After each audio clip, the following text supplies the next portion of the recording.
Bismillahirrahmanirrahim.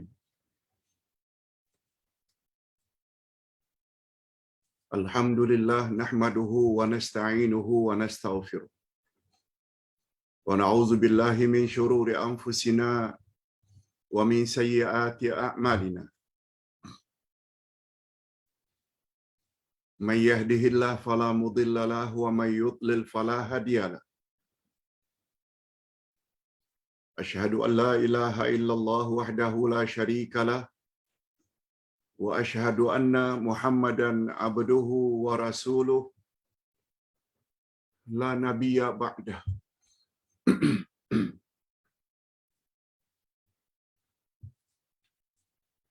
Allahumma salli wa sallim ala nabiyyina Muhammad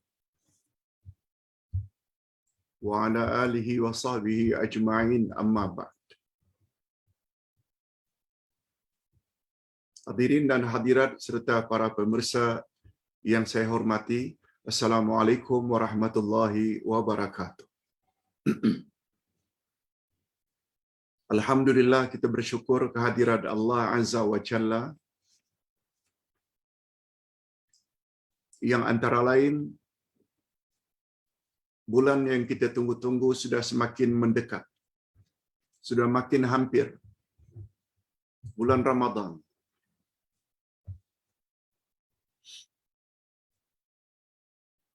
Kita umat Islam yang memahami akan kelebihan bulan tersebut,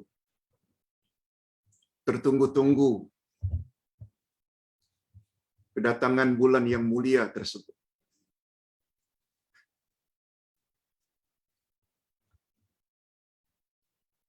Bila ditanya mengapa kita tertunggu-tunggu, karena bulan tersebut berbeza dengan bulan-bulan yang lain. Sebabnya topik pada hari ini dasarkan buku yang Ustaz tulis. Nama ringkasnya Semat Ramadan. Tapi topik panjangnya puasa Ramadan sempurna dan berkesan. Puasa Ramadan sempurna dan berkesan. Macam mana anda mendapatkan puasa Ramadan agar sempurna dan berkesan? Nah, dalam sesi pagi ini lebih kurang 1 jam, kita akan membahas satu topik, kelebihan bulan Ramadan. Itu dulu. Baru menyusul topik-topik berikutnya dengan buku yang sama, insya-Allah hari Sabtu nanti. 2 kali dalam seminggu menjelang Ramadan ini. Dan dalam Ramadan kita ingin lihat kelebihan Ramadan dari berbagai angle, dari berbagai sudut.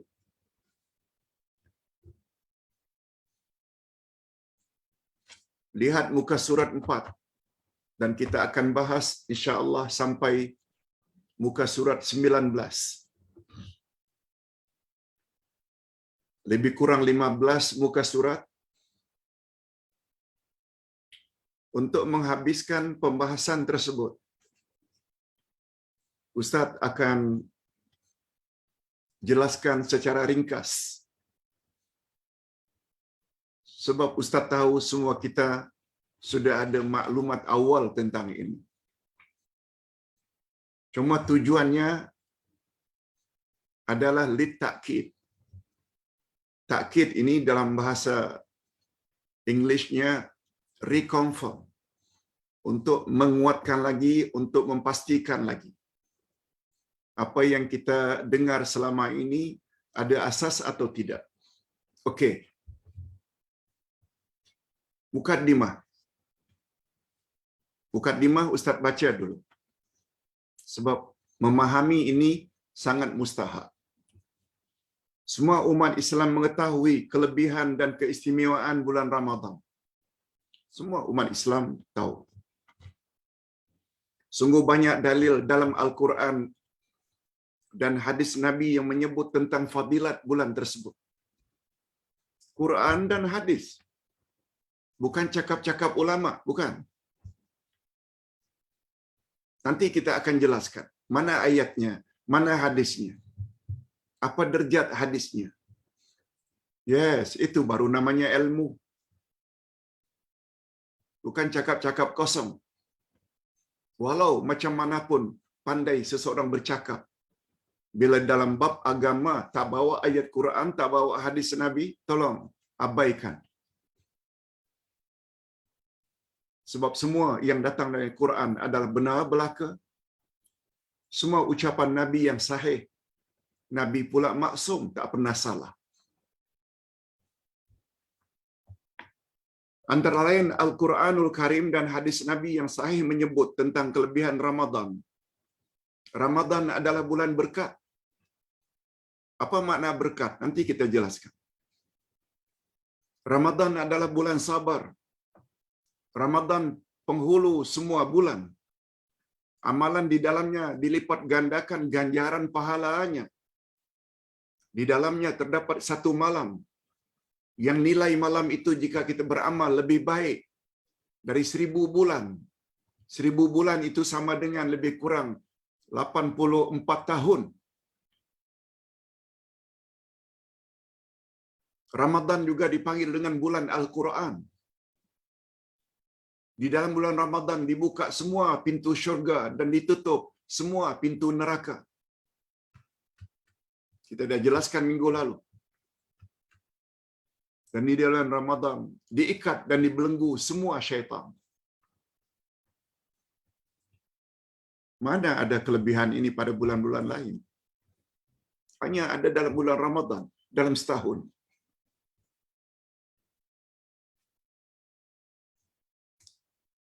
Allahumma ballighna Ramadan. Ya Allah, panjangkanlah usia kami sehingga dapat menemui bulan berkat bulan Ramadan. Mudah-mudahan doa kita dikabulkan oleh Allah.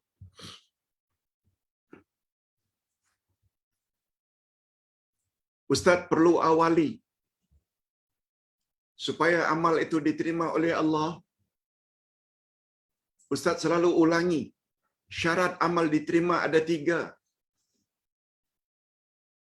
Pertama, orang tersebut mesti Muslim, Muslimat, beragama Islam.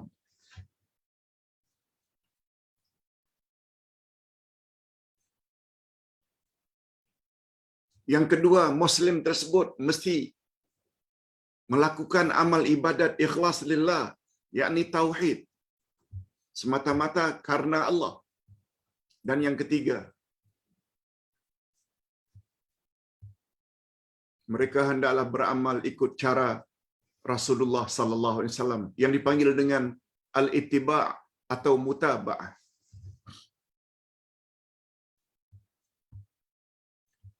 Allah Subhanahu wa taala berfirman dalam Al-Quran, satu-satunya agama yang Allah reda adalah agama Islam.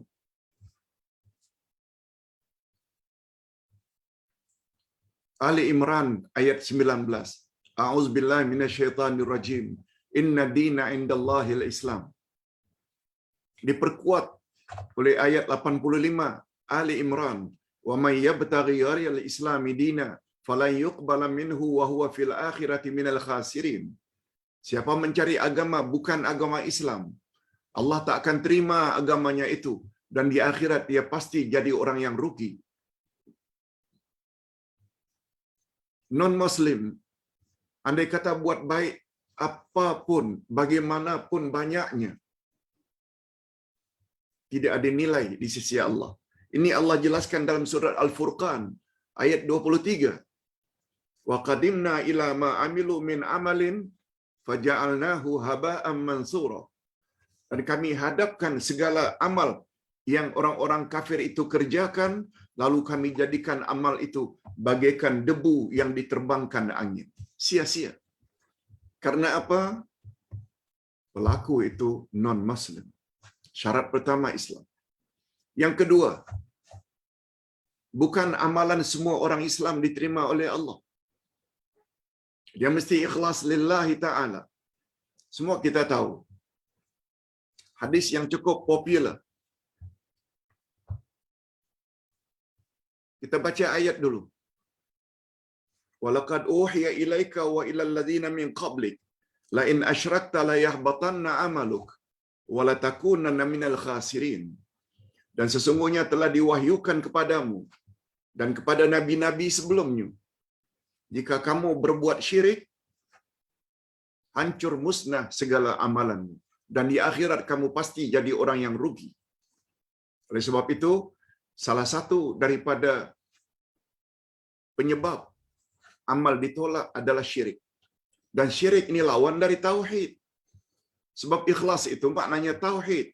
Semata-mata beribadat karena Allah, salat karena Allah, puasa karena Allah, dan lain-lain. Ini belum lagi kita bawa hadis Nabi, innamal a'malu binniyat. Amal diterima berdasarkan niat. Nah, yang ketiga syaratnya, walaupun dia muslim, walaupun dia ikhlas lillahi ta'ala, masih lagi belum tentu amalnya diterima kalau tidak memenuhi syarat yang ketiga, al-ittiba', yaitu ikut cara Rasulullah. Panduan-panduan Rasulullah dalam berpuasa perlu ikuti. Itu secara singkat. Sungguh banyak hadis yang menyebut tentang perkara ini. Dalam bab salat, sallu kama ra'aitumuni usalli. Salatlah kamu sebagaimana kamu tengok cara aku salat. Dalam bab haji, khudhu anni manasikakum. Ambil daripadaku cara amalan haji kamu. Malah Nabi beri amaran keras, man amila amalan laisa alaihi amruna fahuwa rad. Siapa buat amalan tidak ikut cara kami, amalnya ditolak.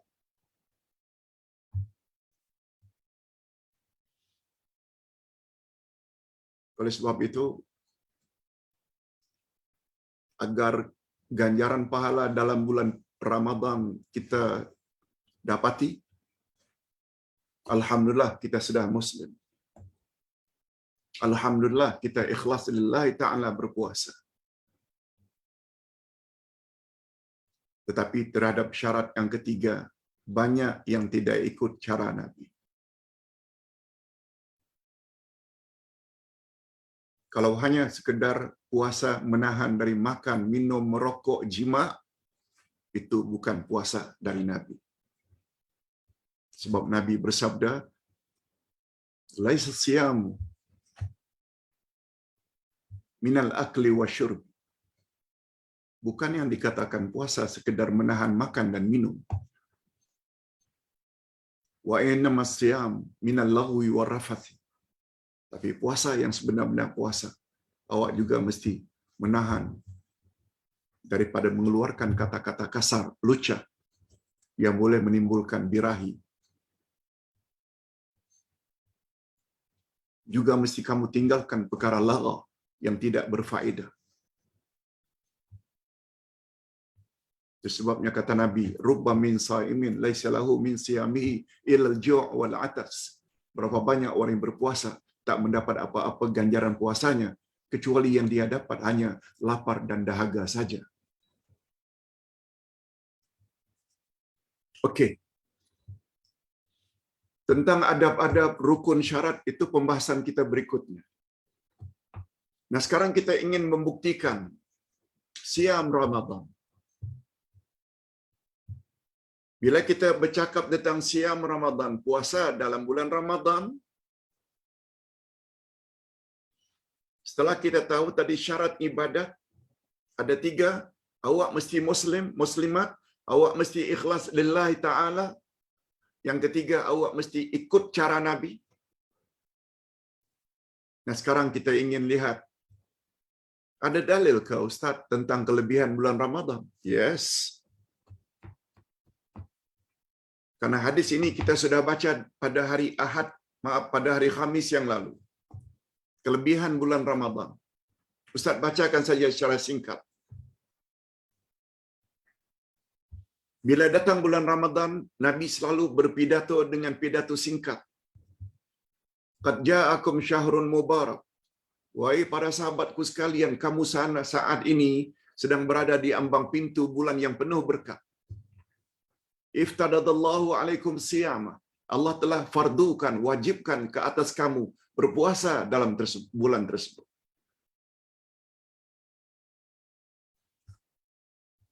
Tuftahu fihi abwabul jannah wa tughlaqu fihi abwabul jahim wa tughlaqu fihi wa tughallu fihi syayatin. Pada bulan Ramadan semua pintu syurga dibuka, semua pintu neraka jahanam ditutup, dan semua syaitan diikat dan dibelenggu. Pada bulan tersebut ada satu malam yang lebih baik nilai malam itu dari 1000 bulan. Lalu Nabi tutup pidato singkatnya, siapa yang tidak mendapat kelebihan bulan tersebut, sungguh dia manusia yang celaka. Sungguh dia manusia yang sangat rugi. Apa ringkasannya Pak Ustaz? Ini kesimpulannya, lihat muka surat 10. Ada 5 ringkasannya. Ramadan bulan yang diberkati Allah. Maksud berkat ialah banyak dan berkembang. Singkatnya, bila kita dapat bulan Ramadan dan beramal saleh di dalamnya, nilai amal saleh tersebut walaupun serupa dengan amal-amal di luar Ramadan, salat, puasa, baca Quran, zikir, ganjaran yang kita perolehi banyak, berlipat ganda.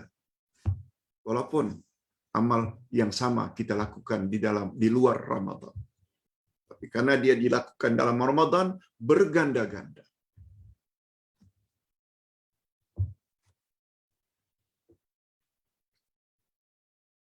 Sebagaimana sabda Nabi, siapa yang salat 1 kali dalam Masjidil Haram, ganjarannya sama dengan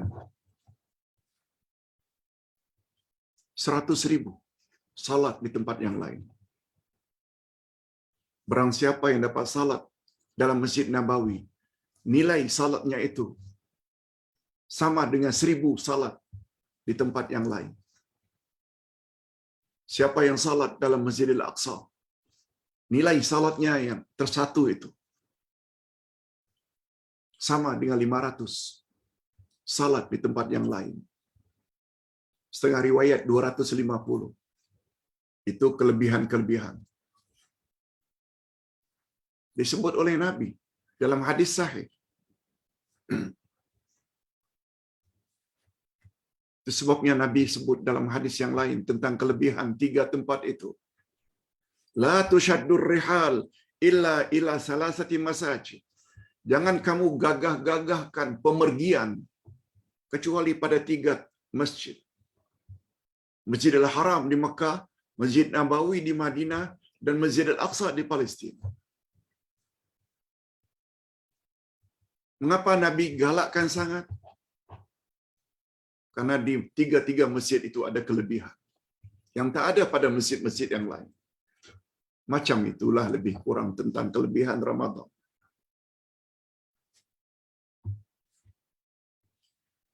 Yang kedua, di dalam bulan Ramadan diwajibkan umat Islam berpuasa, kecuali orang yang uzur. Apakah karena period, nifas, sakit, atau musafir, itu ada pembahasannya tersendiri yang mesti mereka ganti pada bulan lain. Jadi puasa Ramadan ini hukumnya wajib. Sebagaimana firman Allah pada ayat 183 Al-Baqarah. Ya ayyuhalladzina amanu kutiba alaikumusiyam. Orang yang beriman, diwajibkan ke atas kamu berpuasa. Maksud di sana itu puasa Ramadan. Yang keempat, yang ketiga, Allah buka pintu syurga, Allah tutup pintu neraka, Allah ikat semua syaitan. Ia adalah mengandung makna kiasan, sangat mudah manusia masuk syurga bila dia betul-betul manfaat masanya ketika dalam bulan Ramadan dengan amal-amal saleh. Besar kemungkinan untuk masuk syurga dan besar kemungkinan mereka akan terhindar dari api neraka. Dan besar kemungkinan mereka tidak dapat diganggu oleh syaitan. Itu maksudnya syaitan-syaitan diikat dan dibelenggu. Yang keempat, di dalam bulan tersebut ada malam yang namanya Lailatul Qadar, iaitu salah satu malam pada 10 Ramadan terakhir. Oleh sebab itu, nanti kita akan galakkan supaya lakukan i'tikaf. Macam mana i'tikaf perlu dilakukan, Pak Ustaz? Bolehkah di rumah? Atau mesti di masjid? Boleh tak di surau? Nah, apalagi mereka yang berpeluang pergi umrah dalam 10 Ramadan terakhir. Luar biasa. Kalau ada kemampuan, silakan. 10 Ramadan terakhir, kalau boleh berada. Kalau tidak di Mekah, Masjid Al-Haram Mekah atau Masjid Nabawi. Lipat gandanya lagi hebat. Okey. Yang kelima, Nabi Muhammad sallallahu alaihi wasallam memberi amaran, siapa yang tidak mendapat kelebihan-kelebihan yang Allah sediakan dalam bulan Ramadan, sungguh dia orang yang sangat rugi. Hadirin dan hadirat rahimakumullah, serta para pemirsa yang saya hormati. Sekali lagi kita berdoa, ya Rabb, panjangkan usia kami, sihatkan badan kami, sehingga dapat menemui bulan berkat bulan Ramadan yang tak lama. Berilah kami taufik-Mu, ya Allah, untuk senantiasa mempertingkat amal saleh kami di bulan tersebut. Okey, selain daripada kelebihan-kelebihan tersebut, ada lagi beberapa hadis. Iaitu begitu masuk bulan Ramadan, malaikat Allah suruh supaya berdoa. Yang doa itu tidak diucap oleh malaikat pada bulan-bulan lain. Ini sabda Nabi. Sanadnya jayyid, baik. Sandarannya itu baik, bukan daif. Apa kata para malaikat? Ya baghiyal khair, abshir. Orang-orang yang ingin berbuat baik, bergembiralah kamu dengan kedatangan Ramadan ini. Wa ya baghiyal syarr aqsir. Orang yang ada rencana jahat, berhentilah daripada cadangan tersebut. Apalagi sampai melakukan kejahatan dalam bulan Ramadan. Laungan malaikat itu setiap malam hatta yang qadi Ramadan, sehingga berakhirnya bulan Ramadan. Setiap malam malaikat sebut itu. Cuma kita saja yang tak dengar. Tapi karena hadis ini sahih, kita kena yakin.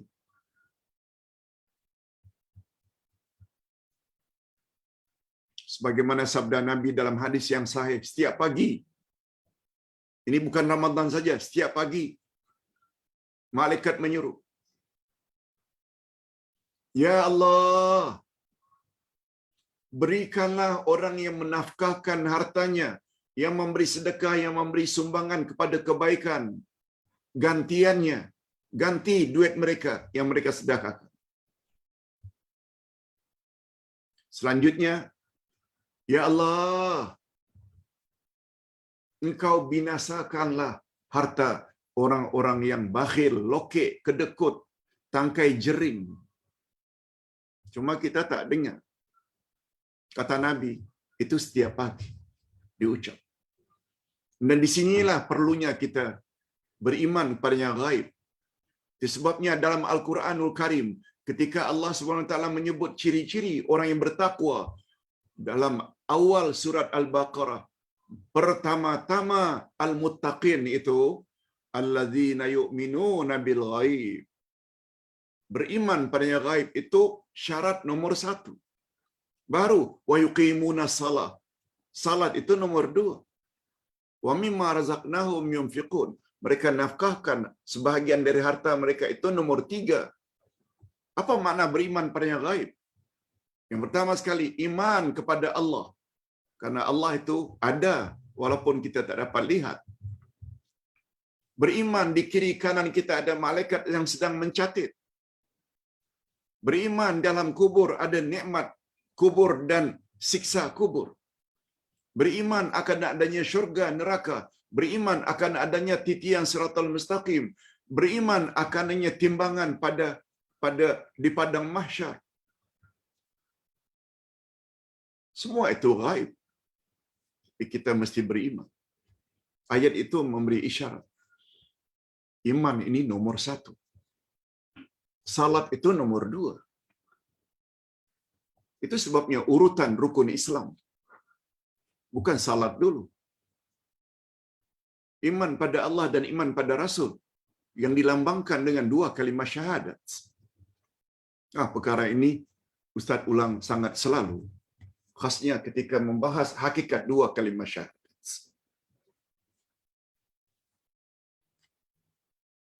Yang kedua, Ramadan penghapus dosa sebelumnya. Ramadan dengan Ramadan, bila dapat Ramadan, semua dosa in between antara Ramadan ke Ramadan berikutnya dihapus oleh Allah.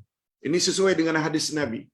Salat yang 5, Jumaat ke Jumaat berikutnya, Ramadan ke Ramadan berikutnya adalah penghapus dosa di antaranya, selagi dosa itu bukan dosa besar. Maksudnya dosa kecil. Terhapus automatically.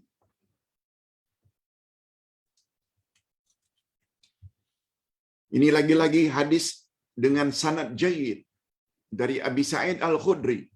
Siapa yang berpuasa Ramadan dan dia mengetahui batas-batasnya, mana yang dia boleh buat, mana yang dia dilarang buat, wa tahaffaza mimma kana yanbaghi an yatahaffaza minhu kaffara ma qabla. Dan dia jaga dalam berpuasa apa yang patut dia jaga, maka Allah hapus dosa-dosanya sebelumnya. Ini hadis penguat. Ini belum lagi hadis sahih riwayat Imam Ahmad dan Ashabus Sunan. Man sama Ramadana imanan wa ihtisaban, ghufira lahu ma taqaddama min dhanbi.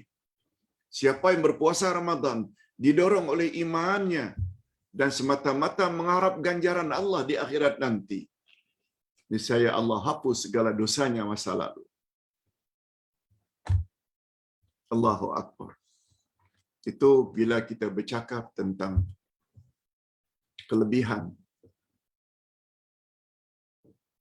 bulan Ramadan.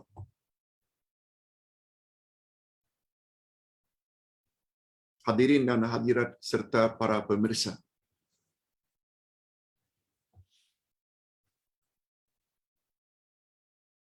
diharap hadirin dan hadirat serta para pemirsa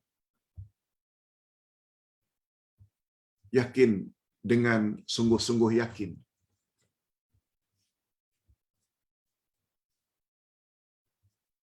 bukan keyakinan itu berdasarkan Ustaz Abdullah Yasin yang cakap, no. Keyakinan itu karena Ustaz telah bawa ayat Quran, telah bawa hadis Nabi, disebut pula derajat hadis. Itu yang membuat kita yakin. Bukan ikut Abdullah Yasin, ikut Quran dan ikut sunnah. Yang Nabi pernah sebut, aku tinggalkan 2 pedoman untukmu wahai umat. Selagi kamu berpegang teguh, kamu tak akan sesat selama-lamanya. Al-Quran dan sunnahku. Itu sebab jangan buang masa.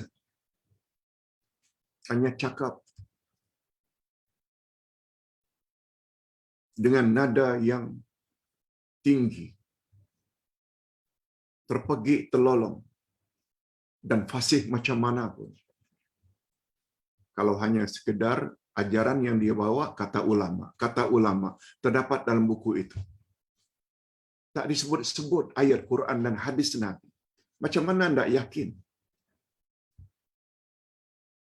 Bapa-bapa dan ibu-ibu serta para pemirsa, Ustaz yakin majoriti yang dengar ini adalah orang yang berpendidikan, educated, intelektual.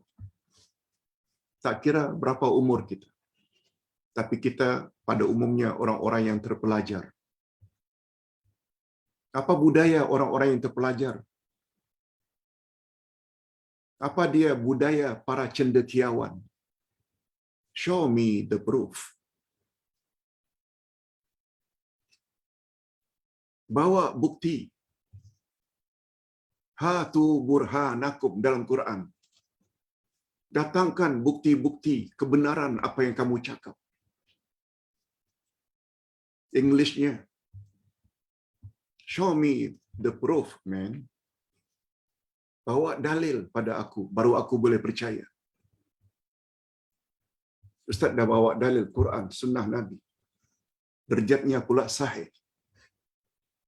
Masih lagi ta'assub dengan tuan guru? Yang hanya cakap-cakap lepas bila ditanya malah dibentak dan dimarahi. Bila tanya dalil, kamu tak percaya aku ke? Bagi Ustaz itu bukan ulama.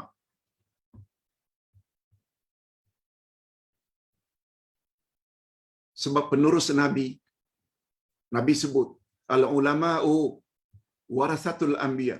Ulama adalah penerus tugas Nabi.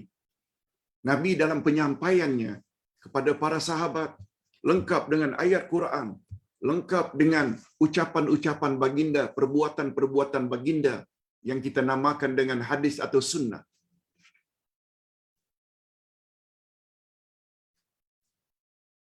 Kalau kita tidak ikut pun, ikutlah orang-orang yang telah direkmen oleh Nabi. Man ya'ish minkum fasayara ikhtilafan katsira. Alaikum bisunnati wa sunnatil khulafa ar-rasyidin al-mahdiyyin min ba'di. Addu 'alaiha bin nawajiz. Bila kamu punya umur panjang, kamu nanti akan lihat banyak terjadi perbalahan, perbezaan pendapat. Jika kamu ketika itu ingin selamat, ikut sunnahku dan sunnah khalifah ar-rasyidin sesudahku, dan gigit sunnah-sunnah itu dengan gerahammu. Maknanya pegang kuat-kuat. Siapa yang Nabi recommend? Sunnahnya. Kemudian selain sunnahnya, sunnah siapa? Khulafa'ur Rasyidin. Siapa Khulafa'ur Rasyidin? Abu Bakar, Umar, Utsman, Ali. Ini belum lagi bila kita tafsirkan makna siratal mustaqim.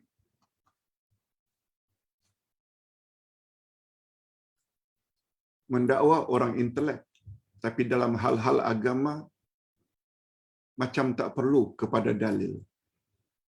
Karena sikap terlalu fanatik dan ta'assub kepada tuan guru. Nanti kita akan jelaskan kedudukan zikir Allah, Allah, hu, hi, ha. Nanti.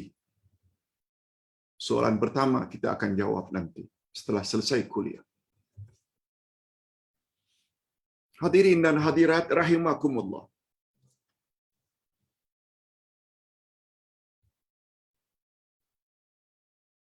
Kalau tadi tentang kelebihan bulan Ramadan atau puasa Ramadan, banyak tadi kelebihan yang telah kita sebut.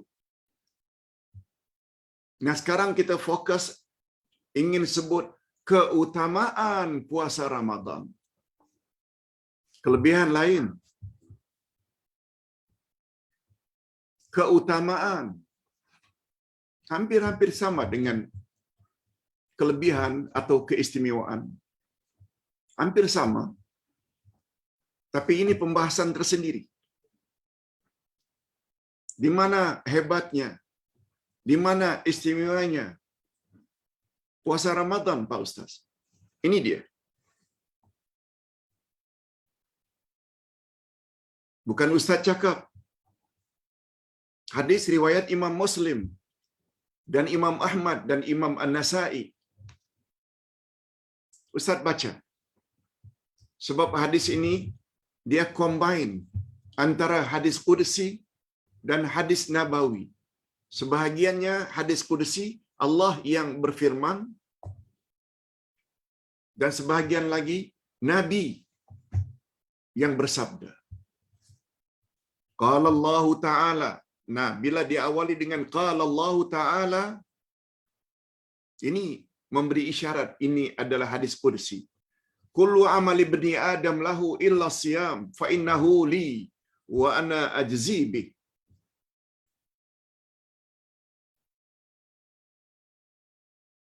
Semua amal anak cucu Adam adalah untuknya kecuali puasa. Puasa adalah untuk aku, kata Allah. Wa ana ajzi bih. Dan aku akan beri ganjaran sesuka hatiku, kata Allah. Ini hadis qudsi.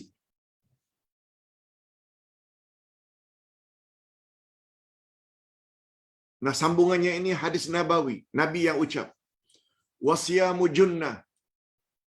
Puasa itu adalah benteng daripada kamu melakukan perbuatan maksiat.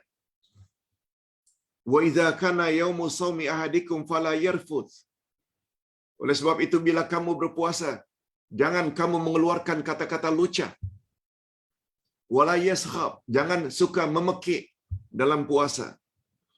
Wala yajhal, jangan suka membodoh-bodohkan orang. Fa in syatamahu ahadun aw qatalahu falyaqul inni sha'im maratain. Bila ada orang yang ingin ajak kamu berkelahi, bertengkar, katakan saja aku sedang berpuasa. Aku sedang berpuasa. Ulang 2 kali, kata Nabi. Kalau ada orang yang ajak berkelahi atau bertengkar. Walladzi nafsu Muhammadin biyadihi la khalufu famisaim atyabu indallahi yaumal qiyamah min rihil misk. Demi Allah, kata Nabi.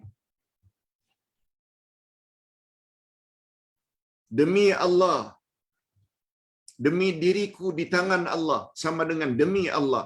Nabi sumpah, air liur orang yang berpuasa pada hari kiamat nanti adalah lebih harum daripada kasturi. Minyak wangi kasturi kan terkenal.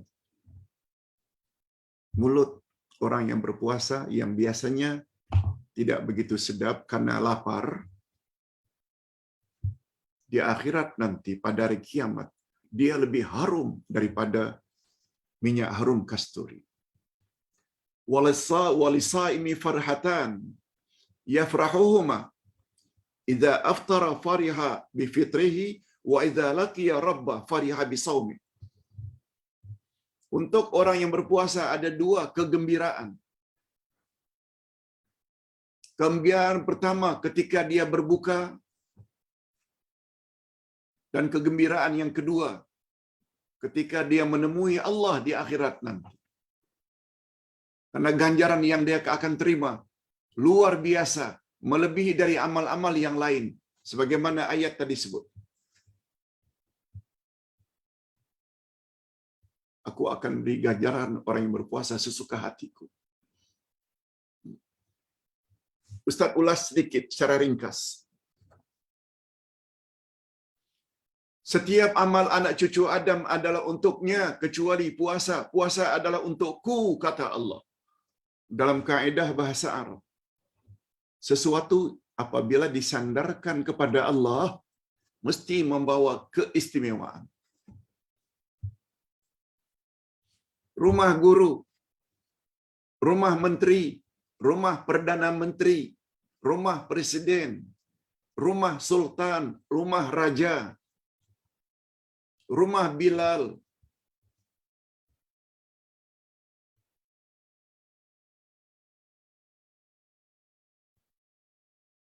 betul tak bila itu dikatakan rumah raja, rumah perdana menteri dibandingkan dengan rumah Bilal, rumah Noja, nampak tak begitu istimewanya? Akan terbayang rumah PM, rumah sultan berbanding rumah-rumah orang biasa. Itu sebabnya bila rumah itu disandarkan pada Allah, Baitullah, rumah Allah, sama ada Kaabah, Masjidil Haram, atau mana-mana masjid di atas muka bumi, dia mengandung makna keistimewaan. Buku atau kitab. Kitab ini, kitab itu, matematik, geografi, English, dan bandingkan dengan kitabullah Al-Quran. Tak ada boleh challenge Al-Quran. Begitu bila noun disandarkan kepada Allah, mesti Muhammad Rasul.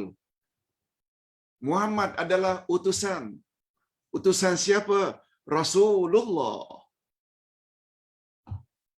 Itu sebabnya baginda wajib kita jadikan role model. Apalagi ditetapkan baginda maksum, tak pernah salah.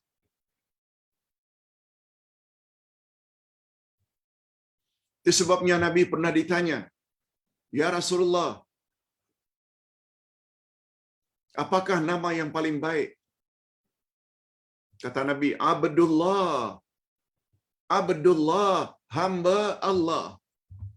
Ustaz tidak mendakwa ya ustaz yang terbaik, bukan. Dari sudut nama, Abdullah, hamba Allah. Walaupun bukan namanya Abdullah, hamba Allah maknanya orang yang taat, beribadat kepada Allah.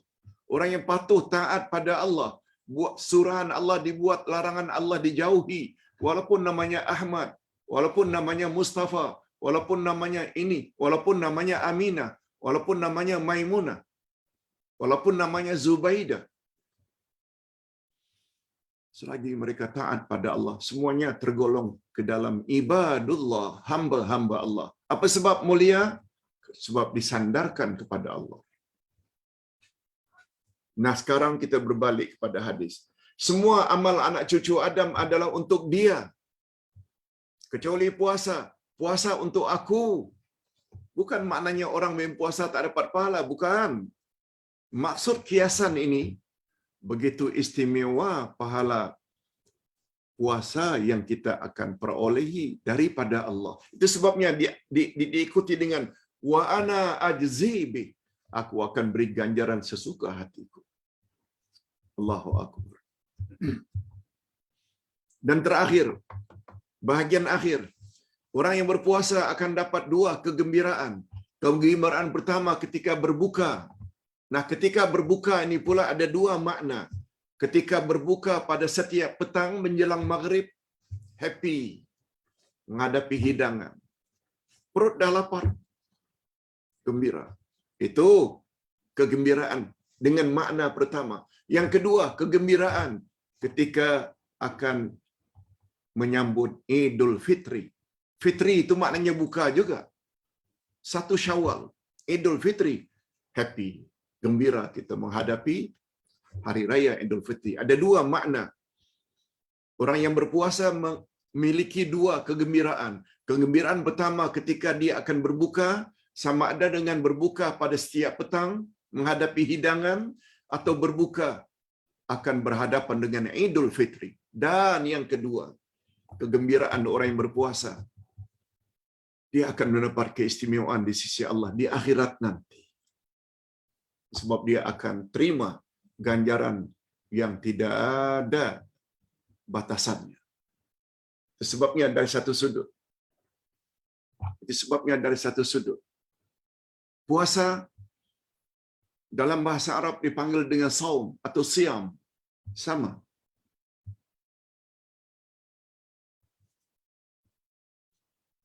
Sabar, as-sabru, sabar,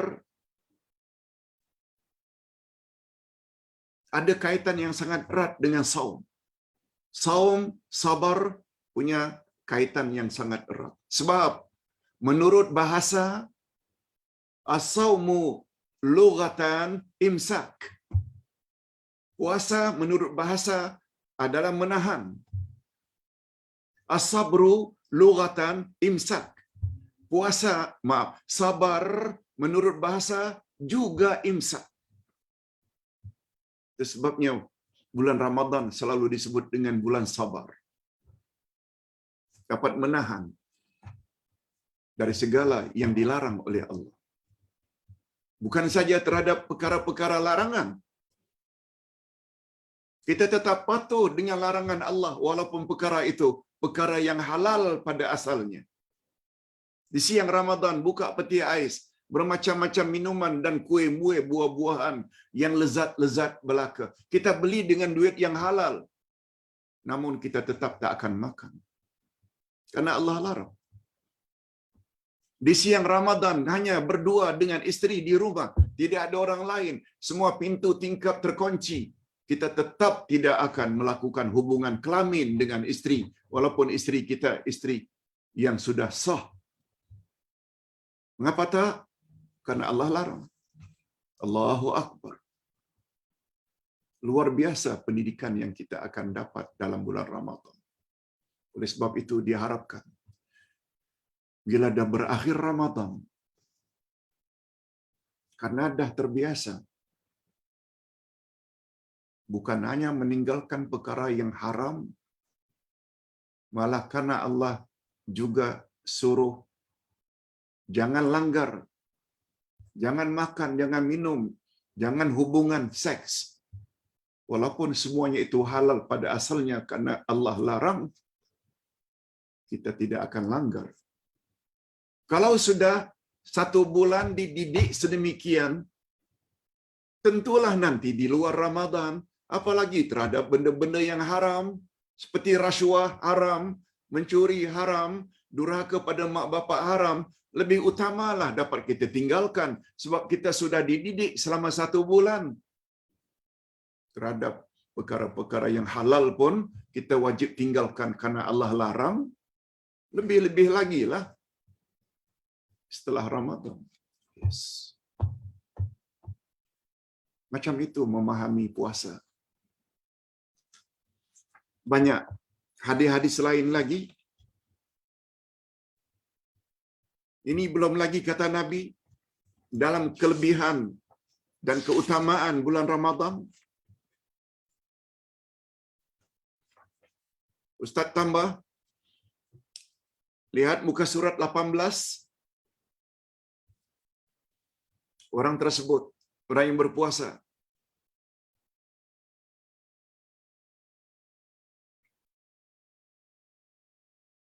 akan mendapat minuman di akhirat nanti. Akan dapat minuman di akhirat nanti ketika mereka haus. Siapa cakap, Pak Ustaz? Rasul yang cakap. Bukan Ustaz yang cakap. Derajat hadis ini hasan. Riwayat Imam Al-Hakim, Tirmizi, Tabarani dalam Mu'jam Al-Kabir, nilainya hasan. Ra'aitu rajulan min ummati yalhathu atashan faja'ahu siyamu Ramadan fasaqahu wa arwah. Kata Nabi, aku melihat seorang laki-laki dari umatku terhengah-hengah kehausan. Maksudnya pada hari akhirat nanti. Nabi boleh Allah gambarkan. Sebab Nabi terima wahyu. Maka datanglah kepadanya yang terhengah-hengah kehausan. Datanglah padanya puasa bulan Ramadan. Lalu memberinya minuman sampai hilang dahaganya. Allahu Akbar. Allahumma ja'alna minhum. Ya Allah, masukkanlah kami ke dalam kelompok ini. Hadirin dan hadirat rahimakumullah. Nah, yang terakhir, yang ketujuh, keutamaan puasa Ramadan. Luar biasa. Ibadat haji, umrah, zakat, hatta salat tak ada kelebihan sebagaimana yang dimiliki oleh puasa. Bahwa orang yang berpuasa masuk syurga ada pintu khas. Ini sabda Nabi, fil jannah sama niyatu abwabim minha babun yusamma ar-rayyan la yadkhuluhu illa as-saimun. Hadis sahih riwayat Bukhari Muslim. Masih lagi tak percaya? Syurga ada 8 pintu. Salah satu dari 8 pintu namanya Babur Rayyan, pintu Rayyan.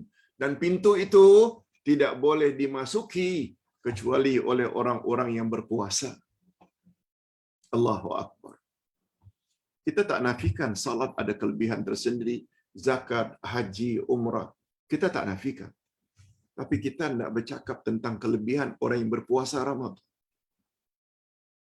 Apalagi diikuti dengan puasa Senin Kamis, hari Arafah, hari Ashura, hari-hari putih. Lagilah. Allahu Akbar. Allahu Akbar. Hadirin dan hadirat rahimakumullah.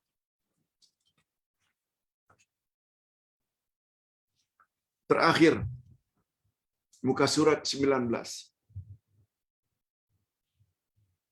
Matlamat puasa adalah agar kita jadi insan yang bertakwa. Ini ayatnya. Ayat 183 Al-Baqarah.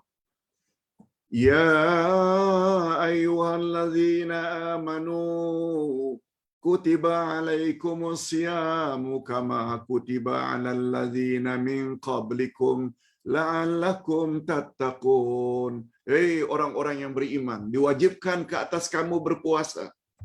Kutiba. Ini yang dikatakan Nabi, iftaradallahu alaikum siyama. Fardu hukumnya berpuasa pada bulan Ramadan. Ini ayatnya. Kutiba maknanya furida. Difardukan. Sebagaimana telah diwajibkan ke atas umat-umat sebelum kamu. Ini pula memberi isyarat. Puasa bukan syariat baru. Dia sudah wujud dan dilaksanakan oleh nabi-nabi sebelumnya. Termasuk Bani Israel. Cuma kata Nabi, puasa Yahudi dengan puasa umatku adalah makan sahur. Itu sebabnya usahakan. Jangan sampai tidak makan sahur bila berpuasa. Dengan sengaja. Lain, tertidur itu lain. Walaupun hukumnya hanya sunat. Tapi itu puasa pembeza antara puasa umat Muhammad dengan puasa Yahudi.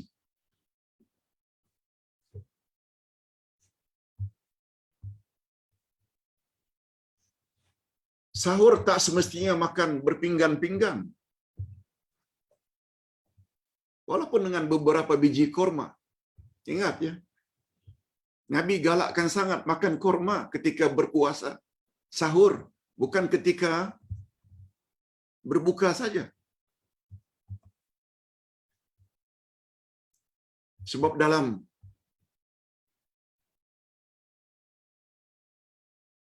korma banyak glukolin, glukus, zat gula yang boleh memberi tenaga. Walaupun dengan segelas orange juice. Malah kata Nabi, tasaharu walau bijur'atin mimma.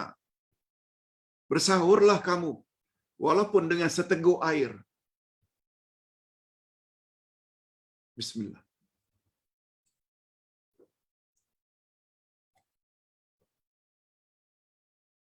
Minta maaf karena sudah diangkat.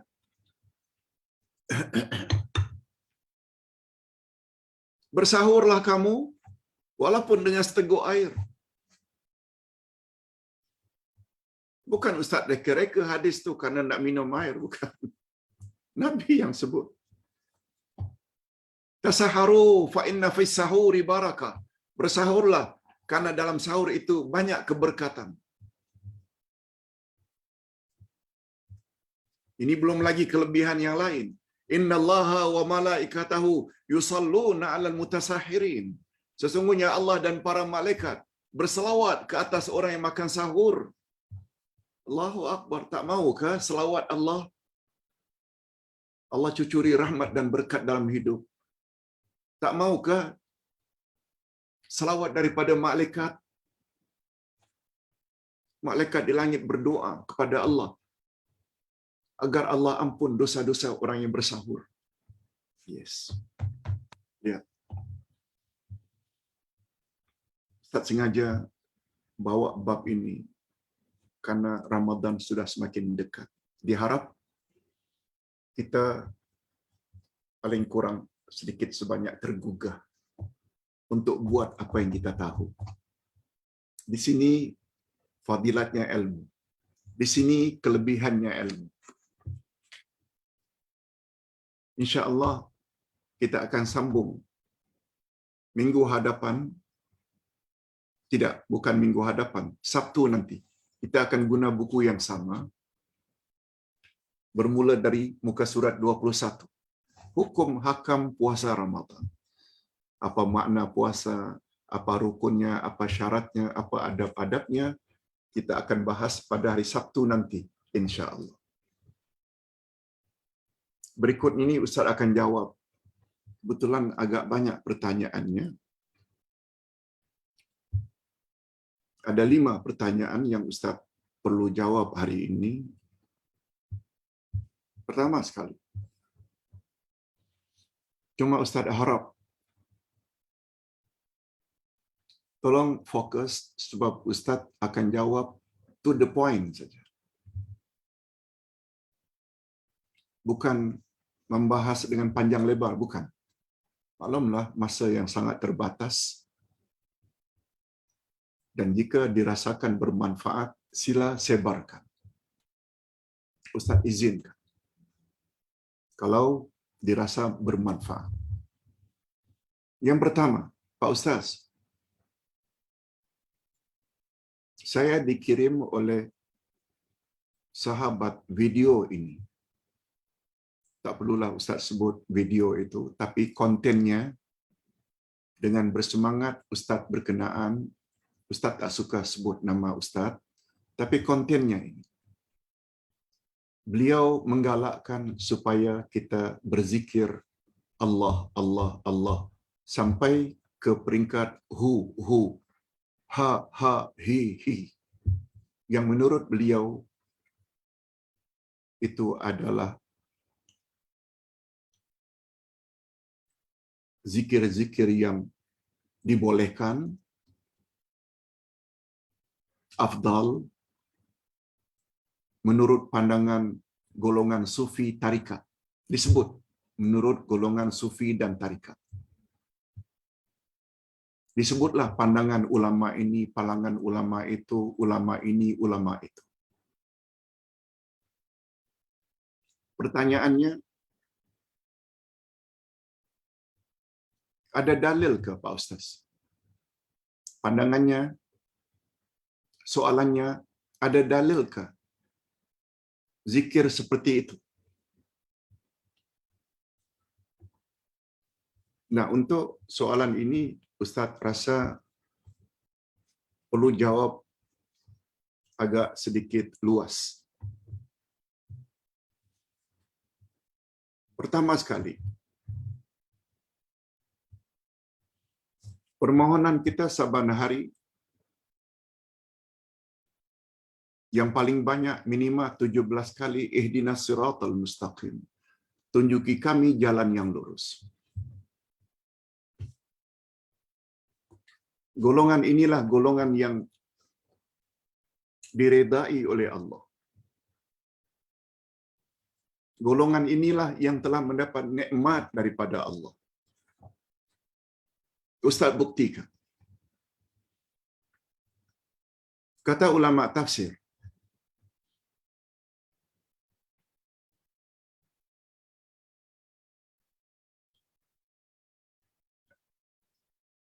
permohonan di dalam ihdinas siratal mustaqim, tunjuki kami jalan yang lurus, ditafsirkan oleh Allah sendiri pada ayat berikutnya.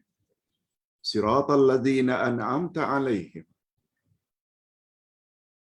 Tunjuki kami ya Allah jalan yang lurus, yaitu jalan orang-orang yang telah Engkau beri mereka nikmat. Kita masih kabur lagi.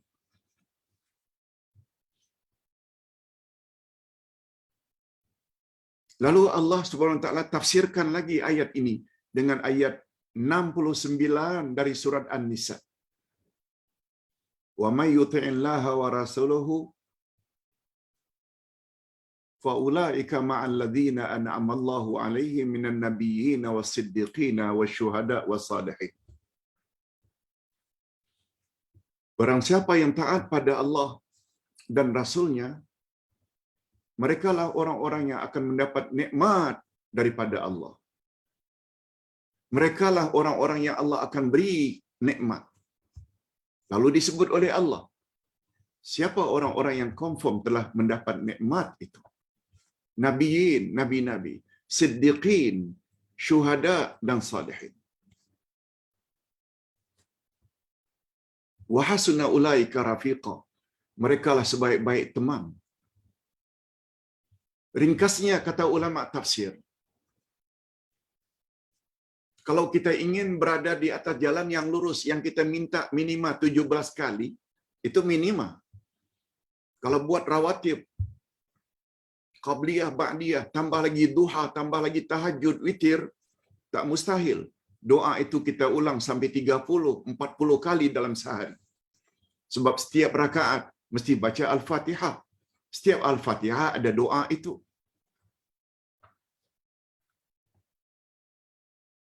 Menunjukkan betapa pentingnya kita mendapat siratal mustaqim. Allah sendiri yang explain. Jalan yang lurus itu adalah jalan orang-orang yang telah Allah beri mereka nikmat. Lalu Allah explain lagi, orang yang confirm telah dapat nikmat, nabi-nabi, siddiq-siddiq, syuhada dan salihin. Untuk kita umat akhir zaman, 4 kelompok itu adalah Nabi Muhammad. Siddiqin, orang yang dapat gelaran siddiq itu, kalau laki-lakinya Abu Bakar As-Siddiq, kalau wanitanya Siti Aisyah As-Siddiqah, wanita yang siddiqah, anak Abu Bakar. Syuhada, orang-orang yang mati syahid. Termasuk Sayyidina Hamzah yang mati dibunuh dalam perang Uhud. Dan termasuk juga Umar, Utsman, Ali. Karena ketiga-tiganya dibunuh ketika menjalankan tugas kekhalifahan. Wasalihin, dan orang-orang saleh.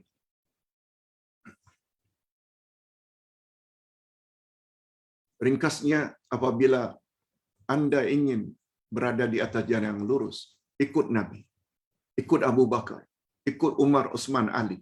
Ini sebagaimana yang diisyaratkan oleh Allah. Maaf, sebagaimana diisyaratkan oleh Nabi menjelang wafatnya, dalam wasiatnya sebelum beliau wafat. Man ya'ish minkum fasayara ikhtilafan katsira. Alaikum bisunnati wa sunnatil khulafa ar-rasyidin al-mahdiyyin min ba'di. Addu 'alaiha bin nawajid. Jika kamu punya umur yang panjang, nanti pada akhir zaman banyak terjadi perbalahan, perbezaan pendapat. Jika kamu ingin selamat, ikut sunnahku dan sunnah khalifah-khalifah ar-rasyidin sesudahku. Gigit dengan gerahammu, pegang kuat-kuat. Nabi mention khulafaur rasyidin. Bila disebut khulafaur rasyidin, kita yang berpahaman Ahlus Sunnah wal Jamaah tak boleh lari daripada Abu Bakar, Umar, Utsman, Ali. Apalagi keempat-empat ini adalah 4 yang paling tinggi dari 10 yang garanti masuk syurga.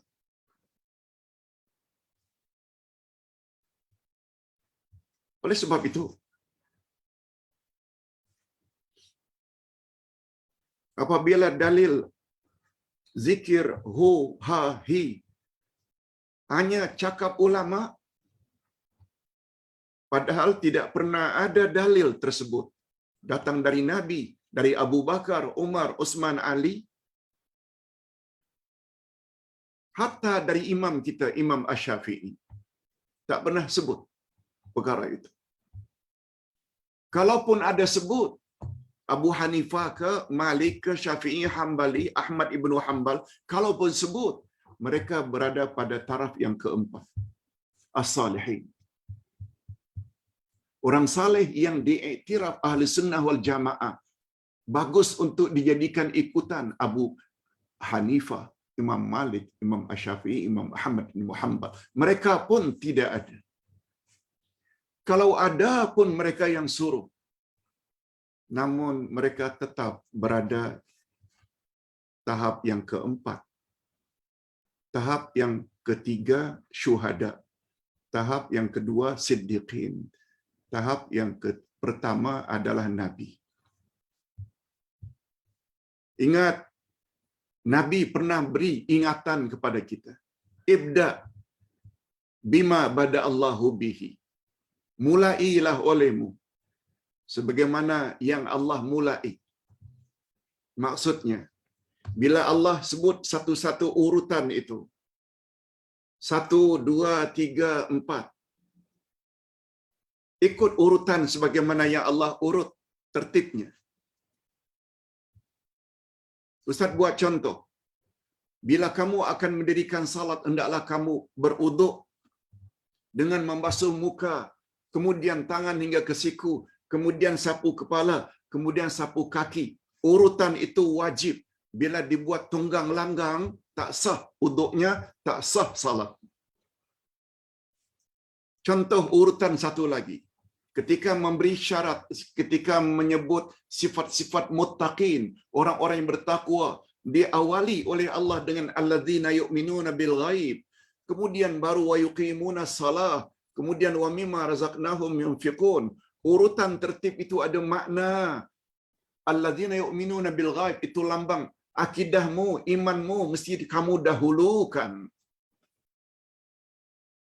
Iman kepada 2 kalimah syahadat.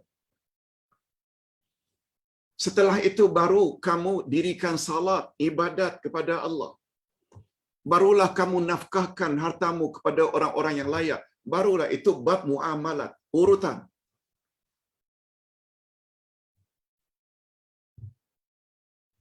Ini belajar tasawuf, belajar tarikat. Akidah tak belajar dulu. Fiqh tak belajar dulu. Langsung tarikat tasawuf. Ustaz bimbang. Jadi tunggang langgang amalan kita. Ini belum lagi kita bercakap tentang sabda Nabi, jaddidu imanakum biqauli la ilaha illallah. Renew, perbaharuilah imanmu dengan kalimat la ilaha illallah.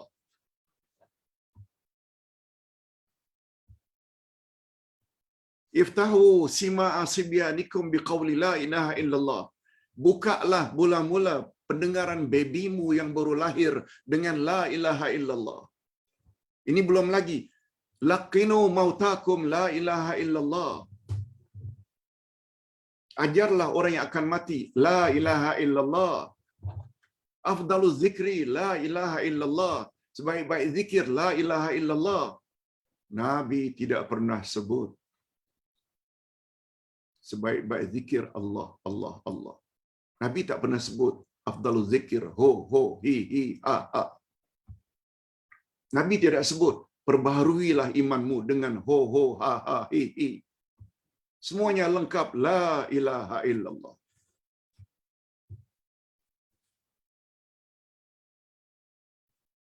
Nabi Musa pernah bertanya kepada Allah sebab Nabi Musa kalimullah, boleh bercakap direct dengan Allah. Apa kata Nabi Musa? Ya Rab, tolong berikan aku zikir yang sangat istimewa. Langsung Allah jawab, berzikirlah dengan zikir la ilaha illallah. Musa tanya lagi, la ilaha illallah sudah disebut-sebut oleh ramai orang. Aku minta yang the best, yang terhebat. Lebih hebat daripada la ilaha illallah. Allah hanya jawab, Musa, jika kalimat la ilaha illallah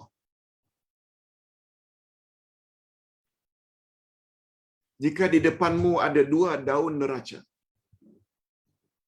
yang satu daun neraca kau letakkan di atasnya 7 petala langit, 7 petala bumi, dan apa yang terdapat di antara langit dan bumi, di satu daun timbangan. Di satu daun timbangan lagi, kau letak hanya kalimat la ilaha illallah. Kau timbang. niscaya daun timbangan, daun neraca yang di dalamnya ada kalimat la ilaha illallah akan menjunam ke bawah. Karena ia jauh lebih berat dari 7 petala langit, 7 petala bumi dan isi kandungannya. Allah tidak sebut, oh, mau yang lebih afdal lagi daripada la ilaha illallah. Sebutlah Allah, Allah, Allah. Sebutlah ho, ha, ha, ha, i. No. Para cendekiawan, masih tak percaya lagi ke? Lebih percaya kepada guru-guru tasawuf dan tarikat. Ustaz pernah tanya dalam kelas ketika belajar dulu di Madinah, Tuan Syekh, apa makna tarikat dan ada berapa macam tarikat? Lalu dijawab, tarikat diambil kata tarik, jalan. Kemudian kata beliau, at-tariq, tariqah, tariqatan. Tarikat itu ada 2 jenis. Pertama, tariqatun Nabi, tarikat Nabi, jalan menemui Allah, jalan mendekatkan diri kepada Allah ikut cara Nabi, itu tariqatun Nabi sallallahu alaihi wasallam. Wa tariqatu ghairin Nabi. Satu lagi tarikat yang tidak ikut cara Nabi. Tarikat ikut cara Nabi ini yang selamat. Yang ini tak akan selamat. Sebab kita umat manusia tak tahu macam mana cara ibadat yang paling betul. Kecuali ikut cara orang yang Allah Subhanahu wa taala utus malaikat untuk mengajar insan itu. Insan itu adalah Nabi Muhammad sallallahu alaihi wasallam.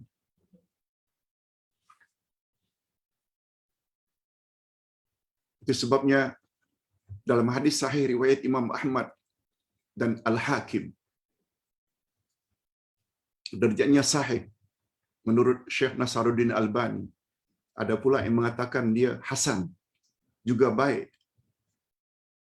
Apa kata Nabi? Tuba man ra'ani wa amana bi.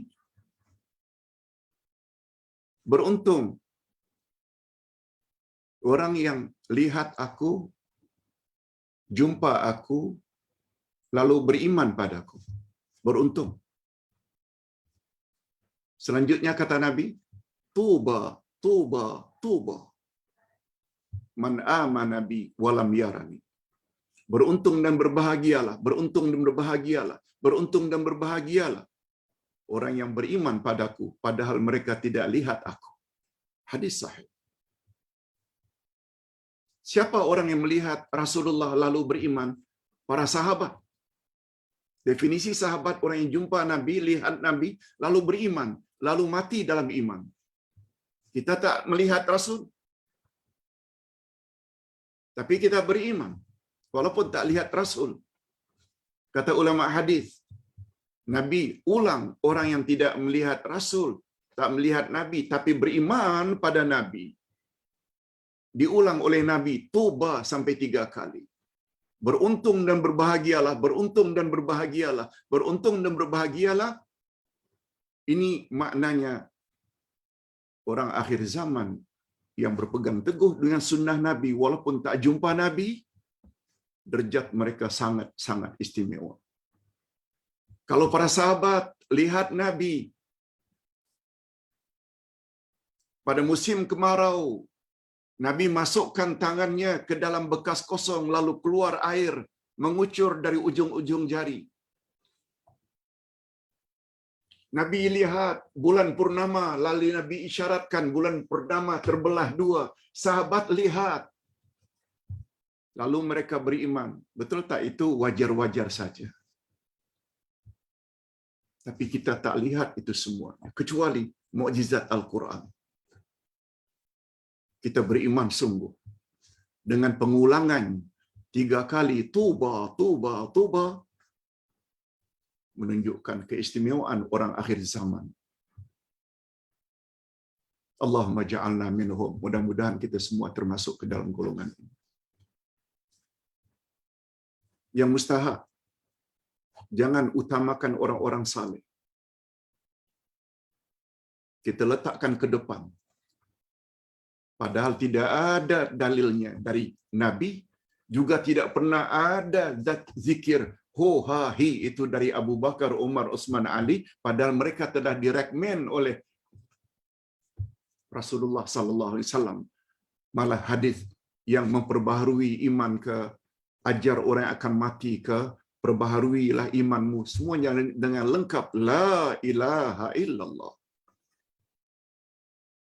Sekarang telah mendengar penjelasan ini, make your choice. Ustaz tak suka hendak menuduh-nuduh orang sesat, kafir, apalagi na'udzubillah. Bukan. Tapi beri penerangan. Up to you. Ingin mendapat siratal mustaqim, ikut jalannya. Kalau anda sedang buat di luar daripada ajaran Nabi, siddiqin, syuhada, dan salihin, sesuai dengan urutannya, kalau tidak mau ikut, bermakna anda sedang menuju bahaya. Na'udzubillah min dzalik. Pak Ustaz, anak saya ada cita-cita untuk pergi umrah. Tetapi cita-citanya tidak kesampaian karena beliau meninggal dunia, wafat. Boleh tak kami buat umrah badal? Hadirin dan hadirat, andai kata seseorang bernazar, nazar wajib dipenuhi oleh orang yang hidup.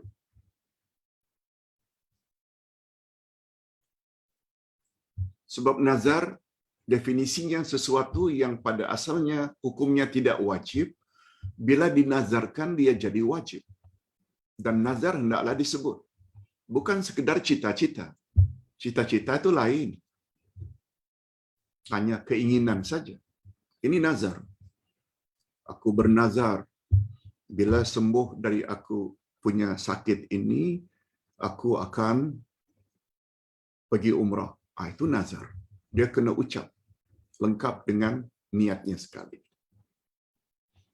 Namun demikian, bila kita secara selaku adik-beradik atau orang tua, ibu bapa, secara volunteer, mau buat mereka untuk haji, itu namanya badal haji. Mau buat mereka untuk umrah, itu namanya badal umrah.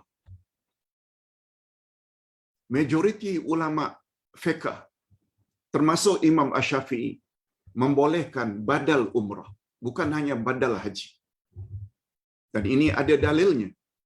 Sebab pada suatu hari Nabi mendengar para sahabat, labbaik Allahumma hajjan li syubrumah. Sengaja aku haji untuk syubrumah. Nabi tanya, siapa syubrumah? Syubrumah, ya Rasulullah, dia telah meninggal dunia. Saya ganti haji untuk dia. Oh, begitu, kata Nabi. Itu dalil bahwa haji boleh kita lakukan untuk orang yang sudah meninggal dunia. Adapun umrah, dia disepakati, atau paling kurang majoriti, kebanyakan ulama fiqh termasuk Imam Syafi'i membolehkan. Sebab dia sama dengan haji. Wallahu a'lam. Yang ketiga, Pak Ustaz, iman kita boleh naik dan boleh menurun. Dan kita pula kadang-kadang melakukan dosa. Macam mana cara untuk maintain iman kita? Jawabannya, dalam pandangan Ahli Sunnah wal Jamaah, iman boleh naik, memang boleh turun.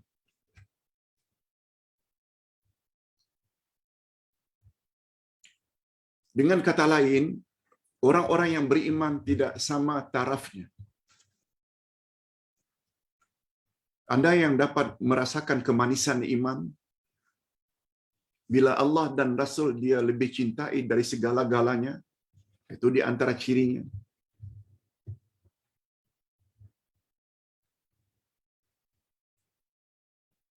Dan apabila dia berkawan semata-mata karena Allah.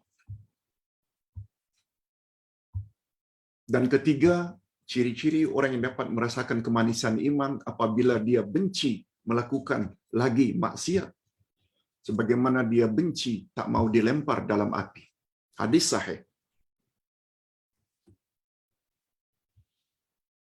Derajat iman seseorang memang tidak sama.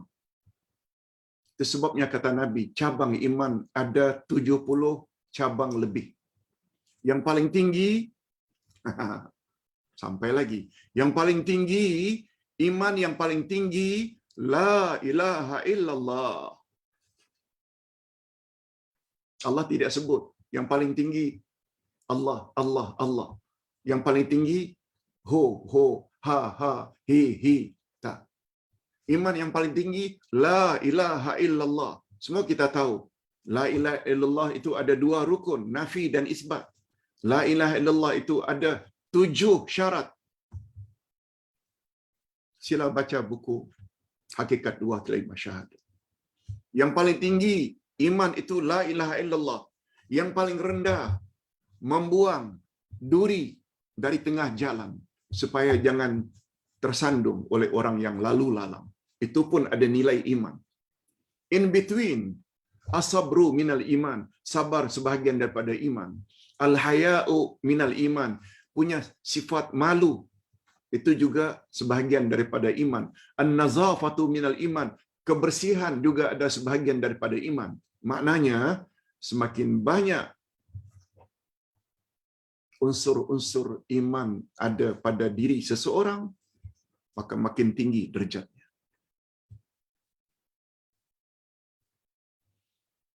Adapun dalil dari Al-Quran, iman itu boleh bertambah, boleh berkurang. Kita boleh lihat pada ayat 2 surat Al-Anfal. Allah Subhanahu wa taala berfirman,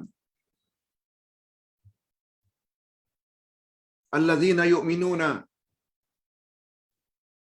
innamal mu'minuna alladzina idza dzukirallahu wajilat qulubuhum. Sesungguhnya orang-orang yang beriman itu apabila disebut saja nama Allah, gemetar hatinya, seperti kedengaran azan. Dia buat kerja apa saja pun, dia akan berhenti sejenak, semata-mata karena ingin menjawab atau menyahut seruan ilahi. Segera ambil wudu, segera salat. Wa idza tuliyat alaihim ayatuhu zadatuhum imana. Yang kedua, ciri-ciri orang yang beriman.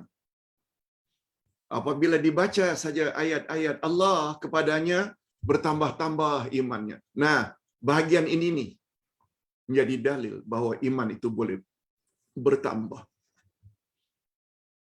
Begitu juga ayat 13 dari surat Al-Kahfi ketika menyebut tentang Ashabul Kahfi, innahum fityatun amanu birabbihim wazidnahum huda. Ashabul Kahfi terdiri dari pemuda-pemuda yang beriman, lalu kami tambah-tambah lagi hidayah dan iman mereka.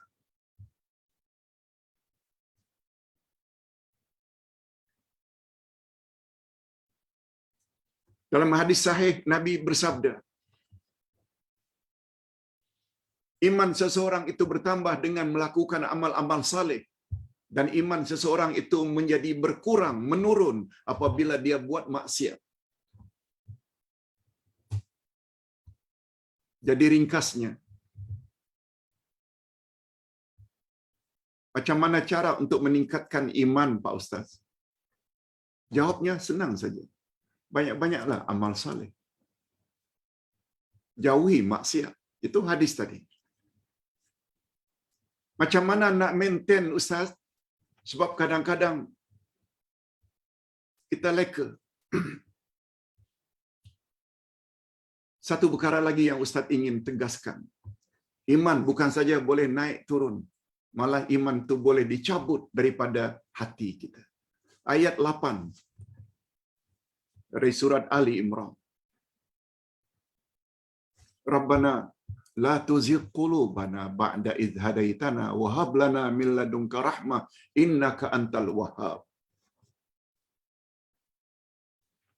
Oh Tuhan, jangan Engkau selewengkan hidayah yang telah Engkau masukkan ke hati kami. Jangan Engkau cabut hidayah yang telah masuk dalam hati kami.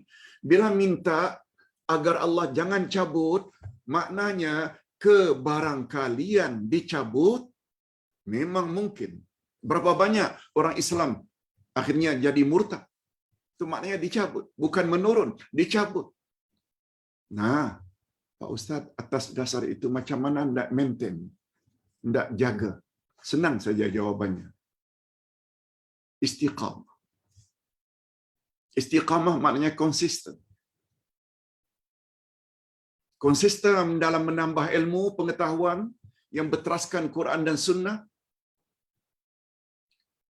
Sebanyak mana ilmu Quran dan Sunnah kita telah perolehi, amalkan dalam kehidupan sehari-hari, itu namanya istiqamah. Ingat, istiqamah ini sesuatu yang paling sulit, tapi besar ganjarannya. Nabi bersabda, "Inna ahabbal amali indallahi adwamuhu wa in qall."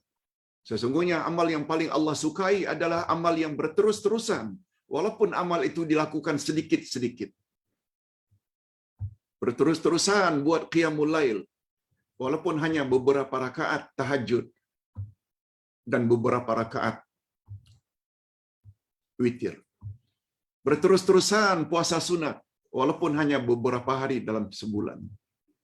Berterus-terusan bersedekah, walaupun hanya RM5, RM10 sehari.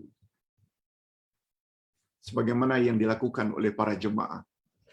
Membantu mahfazah, tahfiz, ada yang RM10, ada RM15, ada 3, terus saja Ustaz tengok, terus saja. Malah ada yang RM200 setiap bulan.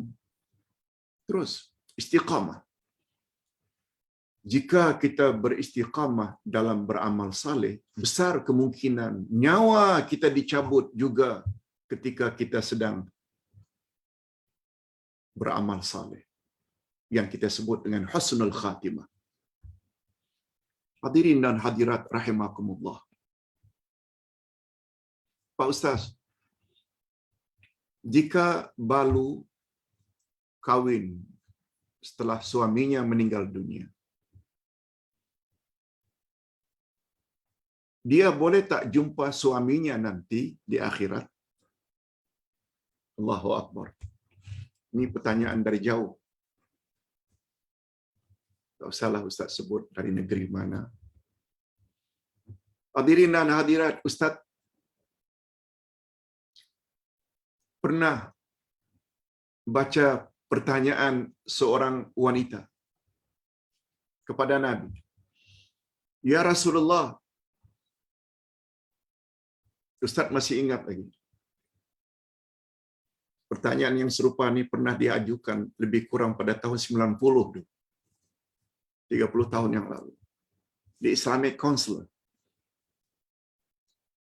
Seorang wanita tanya, kalau suami meninggal, lalu balunya kawin lagi, jandanya kawin lagi.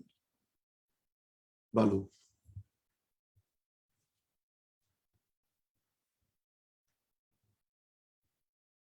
Dia nanti akan bersama suaminya yang mana satu, Pak Ustaz?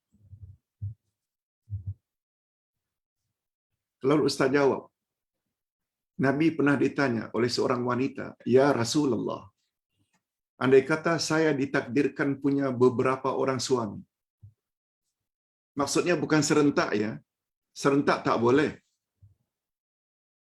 Yang serentak ni laki-laki boleh berpoligami.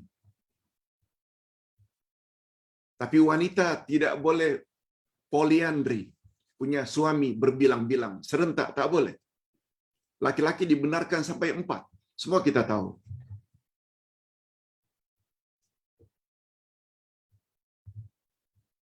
Ada kemungkinan. Baru umur 30 tahun, suami meninggal dunia, accident. Lalu 5 tahun kemudian, kawin lagi dengan second husband. Baru 10 tahun, terjadi perceraian. Umur baru 40.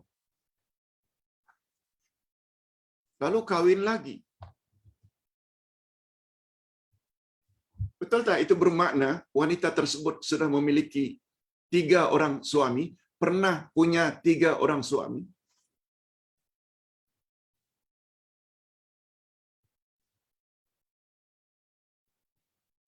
Ini yang ditanya oleh wanita tadi.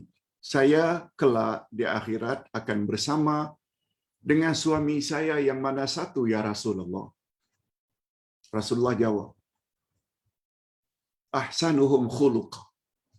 Ahsanuhum khuluqa. Kamu akan bersama dengan suamimu yang paling baik akhlaknya. Kan suami kadang-kadang ada kaki belasah.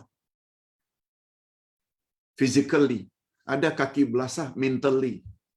Ada yang baik-baik. Nabi tidak sebut, kamu kelak di akhirat, andai kata sama-sama masuk syurga, akan bersama dengan suamimu yang pertama. Nabi tak sebut. Nabi hanya sebut, ahsanuhum khuluqa. Kamu akan bersama dengan suamimu yang paling relatif, paling baik akhlak.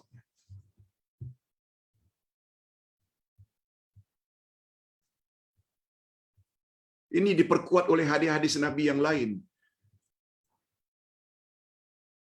Afdalul mu'minin ahsanuhum khuluqa. Sebaik-baik orang yang beriman adalah orang yang paling baik akhlaknya. Akhlak. Nah, Ustaz kira cukup itu jawaban Ustaz. Yang terakhir, Pak Ustaz, saya ada miliki buku wirid Rasulullah pagi petang yang Ustaz susun. Cuma Ustaz, saya lihat ada perbezaan edisi lama dengan edisi baru, khasnya tentang wirid setelah salat fardu. Ini jawabannya. Betul, setelah Ustaz perhatikan, ada bahagian pada wirid Rasulullah setelah selesai salat fardu. Yang awal-awal dulu, Ustaz masukkan Allahumma ajirni minan nar. Allahumma ajirni minan nar. Yang digalakkan oleh Nabi agar dibaca 7 kali setelah salat subuh dan salat maghrib. Boleh sekali atau 3 kali untuk salat-salat yang lain. Yang ini Ustaz ganti dengan doa yang datang dari Nabi,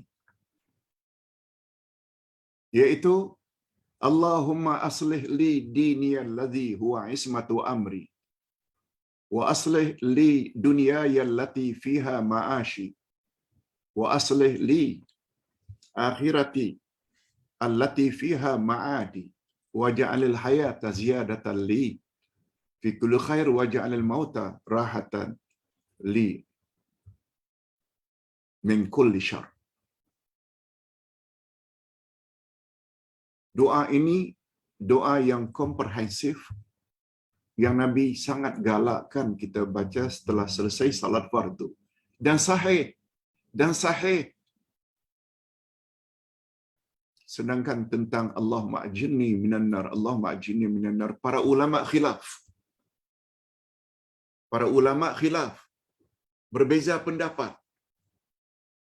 Ada yang mengatakan sahih, antara lain oleh Al-Hakim, ada pula mengatakan dhaif. Ustaz, kalau boleh, mau jamaah amalkan yang sahih-sahih saja. Kalau boleh. Walaupun mengamalkannya tidak salah, tapi karena terlalu banyak komen dan pertanyaan, bukankah hadis itu ada yang mengatakan dhaif, Pak Ustaz? Betul, kata Ustaz. Tapi ada juga yang mengatakan sahih. Tanya lagi. Nah, ceritanya untuk menghentikan pertanyaan semacam itu, Ustaz ganti saja dengan doa tadi. Wallahu a'lam. Mudah-mudahan ada manfaatnya. Mudah-mudahan kalau dipandang soal jawab ini ada manfaatnya, silakan share. Terima kasih. Alhamdulillahirabbil alamin. Wassalatu wassalamu ala asyrafil anbiya'i wal mursalin wa ala alihi wa sahbihi ajma'in. Rabbana ighfir lana dzunubana wa liwalidina warhamhum kama rabbawna shighara. Rabbana hab lana min azwajina wa dzurriyyatina qurrata a'yun waj'alna lil muttaqina imama. Ya Allah, ampunkanlah dosa kami dan dosa kedua ibu bapa kami. Dan cucurilah mereka rahmat-Mu, Ya Allah, sebagaimana mereka telah didik kami sejak dari kecil. Ya Allah, berilah kami pasangan hidup dan zuriat keturunan yang menyedapkan pandangan mata dan hati kami. Dan jadikanlah kami pemimpin orang-orang yang bertakwa. Allahumma hdinas siratal mustaqim. Siratal ladzina an'amta 'alaihim minan nabiyyin was-siddiqin wasyuhada'i was-salihin. Ya Allah, berilah kami, tunjukilah kami jalan yang lurus, yaitu jalan orang-orang yang telah Engkau beri nikmat, yaitu dari kalangan nabi, siddiqin, syuhada dan salihin. Dan berilah kami kekuatan, Ya Allah, untuk senantiasa mengikuti jejak langkah mereka sesuai dengan urutan yang Engkau telah buat, yaitu nabi dulu, kemudian siddiqin, syuhada dan salihin. Ya Allah, hindarkanlah kami kepada sifat ta'assub yang keterlaluan kepada orang-orang walaupun mereka bertaraf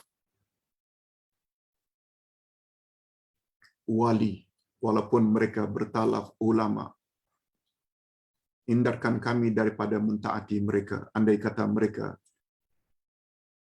tidak berhasil membawakan hujah-hujah dari Quran dan Sunnah, sebab kami yakin sesuai dengan janji dan jaminan dari Nabi-Mu, Nabi Muhammad, bila kami ikut Quran dan Sunnah saja, ikut Sunnah Nabi dan Sunnah Khulafaur Rasyidin saja, kami akan selamat dan amal kami akan diterima. Wa sallallahu ala nabiyyina Muhammad wa ala alihi wa sahbihi ajma'in. Walhamdulillahirabbil alamin. Subhanakallahumma wa bihamdik, asyhadu an la ilaha illa anta, astaghfiruka wa atubu ilaik. Wassalamualaikum warahmatullahi wabarakatuh.